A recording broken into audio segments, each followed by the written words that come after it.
यह गुरु नानक देव की बचपन की कहानी है। एक दिन उन्हें वो दूसरे मोहल्ले में चले गए।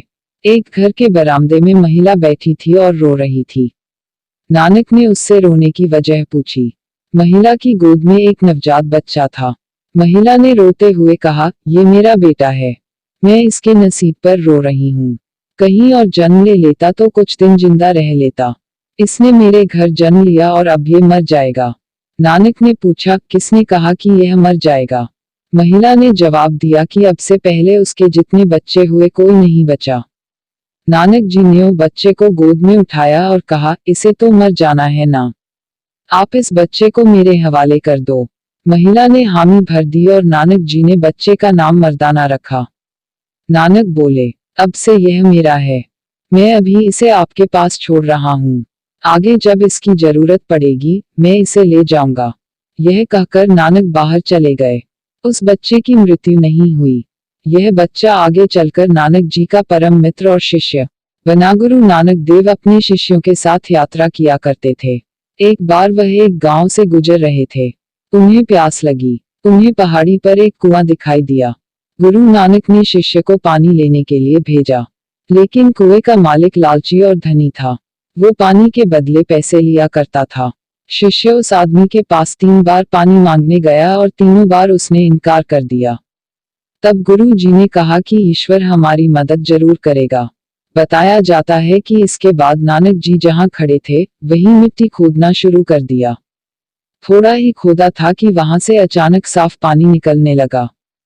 गांव वाले भी यह देखकर हैरान रह गए। कुएं के मालिक को यह देखकर बहुत गुस्सा आ गया। उसने कुएं की तरफ देखा तो हैरान रह गया। कुएं का पानी कम होता जा रहा था, जबकि नानक जी द्वारा किए गए गड्ढे से पानी की धारा बह रही थी। गांव वाले भी वहां पहुंचकर पानी लेने लगे। कुएं के मालिक ने गुरु जी को जोर से पत्थर फेंका, लेकिन गुरु जी ने हाथ आगे किया तो पत्थर हाथ से टकराकर वहीं रुक गया। यह देख कुएं का मालिक नानक जी के चरणों पर आ गिरा। तब गुरु जी ने उसे समझाया, किस बात का घमंड, तुम्हारा कुछ नहीं है, कुछ करके जाओगे तो लोगों के दिलों में हमेशा जिंदा रहोगे।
वाहेगुरु जी का खालसा वाहेगुरु जी की फतेह।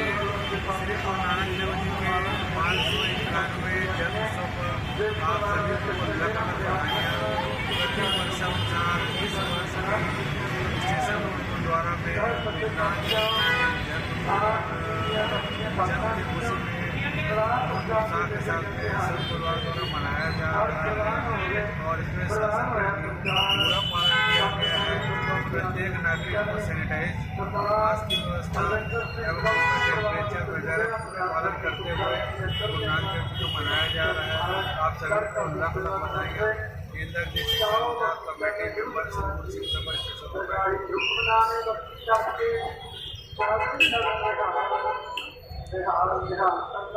वाहेगुरु जी का वाहेगुरु जी की नानक देव जी की 5वीं जन्म मनाया जा रहा है। प्रशासन के नियमों सैनिटाइजर की व्यवस्था मास्क की व्यवस्था सारी अच्छे ढंग से की गई है और गुरुद्वारे हॉल लंगर में भी डिस्टेंस वगैरह पूरा मेंटेन किया गया है तो बड़े अच्छे सुचारू रूप से चल रहा है। और हमारी ओर से सभी वर्ग को नानक देव जी की लाख लाख बधाइयाँ।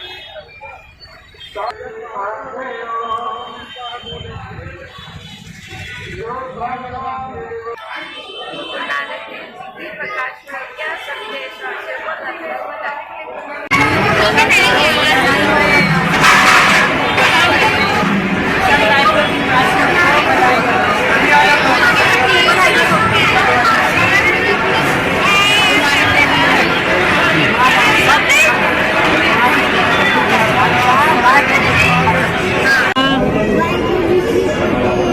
वाहेगुरु जी फतेह।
प्रकाश पर्व मनाया जा रहा है। बड़ी संख्या में यहाँ द्वारा का लंगर बरताया जा रहा है। नानक देव जी के बारे में मैं आपको बताऊं, बाल्यकाल में उनके पिता साधु ने 20 रुपये दिया था, लाभ समाज के व्यवहार करते हो उन्होंने उन 20 रुपयों को भोजन करा दिया, गरीबों को भोजन करा दिया। पिताजी के पूछने पर उन्होंने कहा इससे बड़ा लाभ मैं और नहीं कमा सकता। फिर जाति के भेदभाव को मिटाया उन्होंने और तभी से लंगर की प्रथा समाप्त हुई। आप सभी छत्तीसगढ़ प्रदेशवासियों को गुरु नानक जयंती की लाख लाख बधाइयाँ। मैं Gurpreet Singh Gurdatta, state secretary gurdwara station road. मैं आज सबको 551 में प्रकाश उत्सव श्री गुरु नानक देव जी के प्रकाशों के बहुत बहुत देशवासियों को, भारतवासियों को, राष्ट्रवासियों को, सभी को बहुत बहुत बधाई देता हूँ और शुभकामनाएं देता हूँ और गुरु महाराज के आगे ये अरदास करता हूँ कि हे गुरु महाराज, हम पूरे देश को हम सभी को अच्छी समृद्धि दें, सुख शांति बख्शें और चढ़नी कला की कोशिश करें, सब अपनी जगह खुशहाल हों और जो इस वक्त हम लोग पूरे भारतवर्ष जो कोरोना से जूझ रहा है उससे राहत दे, यही गुरु नानक जी के पास यही अरदास है कि हे गुरु महाराज, अगर हमने जाने हमसे कोई गलतियाँ हुई हैं तो उसे माफ़ करें और हम सबको समृद्धि दें, उस कोरोना के वजह से हमें सबको बचाए और सबको अच्छी सेहत बख्शे। इसी शुभकामना के साथ मैं फिर दोबारा कहता हूँ कि 551 प्रकाश पर्व के गुरु नानक देव जी के अलग अलग बधाई हो, बहुत बहुत बधाई हो। अपना परिचय। निरंजन सिंह खुर्जा, प्रधान गुरुद्वारे।